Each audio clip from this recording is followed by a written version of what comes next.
BRS Congress ఇతర పార్టీల నేతలు సైతం ఎవరికి వారు గెలుపై ధీమా వ్యక్తం చేస్తున్నారు. పదేళ్లలో తాము చేసిన అభివృద్ధి దేశంలో తెలంగాణను ప్రథమ స్థానంలో నిలిపిందని సీఎం కేసీఆర్ ఆ పార్టీ నేతలు ప్రజలకు వివరించారు.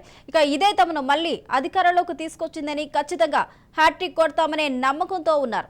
ఇదే సమయంలో కాంగ్రెస్ నేతలు సైతం 10 ఏళ్ల కుటుంబ పాలనకు అంతం పలకాలని తెలంగాణ ప్రజలకు పిలుపునిచ్చారు. ఇవి ఇతరుల తెలంగాణ, ప్రజల తెలంగాణకు మధ్య ఎన్నికలని, ఒకసారి తమకు అవకాశం ఇచ్చి చూస్తే అసలైన అభివృద్ధి అంటే చేసి చూపిస్తామని అంటున్నారు. కర్ణాటకలో అమలు చేసిన గ్యారెంటీలను ప్రజల్లోకి బలంగా తీసుకెళ్తామంటున్నారు. ఇటు బీజేపీ సైతం బీసీని సీఎం చేస్తామనే ప్రధాన అజెండాతో ప్రజల్లోకి వెళ్లింది. పెట్రోల్, డీజిల్ ధరలపై వ్యాట్ తగ్గిస్తామంటూ చెప్పింది. ప్రభుత్వ ఏర్పాట్లో కీలకంగా వ్యవహరిస్తామనే నమ్మకంతో కమలం పార్టీ నేతలున్నారు. నవంబర్ 30న తెలంగాణలో ఎన్నికలు పూర్తయిన వెంటనే విడుదలైన ఎగ్జిట్ పోల్స్ ఫలితాల్లో పలు ప్రధాన సంస్థలు కాంగ్రెస్లే అధికారం అంటూ తేల్చి చెప్పగా, మరికొన్ని సంస్థలు కాంగ్రెస్ ఎక్కువ సీట్లు సాధిస్తుందని అంచనా వేశాయి. తెలంగాణలో ప్రజలు ఈసారి ఖచ్చితంగా అధికార మార్పు కోరుకుంటున్నట్టు పేర్కొంటున్నారు. కాంగ్రెస్ నేతల్లో జోష్ నింపగా ఈ ఎగ్జిట్ పోల్స్ అన్ని కూడా ఎగ్జాక్ట్ పోల్స్ కాదంటూ బీఆర్ఎస్ నేతలు స్పష్టం చేస్తున్నారు. గతంలో ఎగ్జిట్ పోల్స్ నిజం కాలేదని, ఒక సంస్థ మాత్రమే సరైన ఫలితాలు వెల్లడించిందని చెప్పుకొస్తున్నారు. ఈసారి కూడా మూడోసారి సీఎం కేసీఆర్ ఎన్నికై హ్యాట్రిక్ కొడతారని ఆ పార్టీ నేతలు నొక్కి చెప్తున్నారు.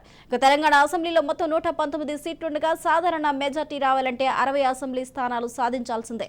బీఆర్ఎస్ పార్టీకి మజ్లిస్ ఏకపక్షంగా మద్దతు ప్రకటిస్తుందన్న 53 సీట్లు సాధించినా ప్రభుత్వాన్ని ఏర్పాటు చేయగలుగుతుంది. అయితే మజ్లిస్ మద్దతిచ్చినా సరిపోనంతగా బీఆర్ఎస్ కు సీట్లు వస్తే ఆ పార్టీ జాతీయ పార్టీలో ఒకదానిని ఎంచుకునే చాయిస్ ఉంటుంది.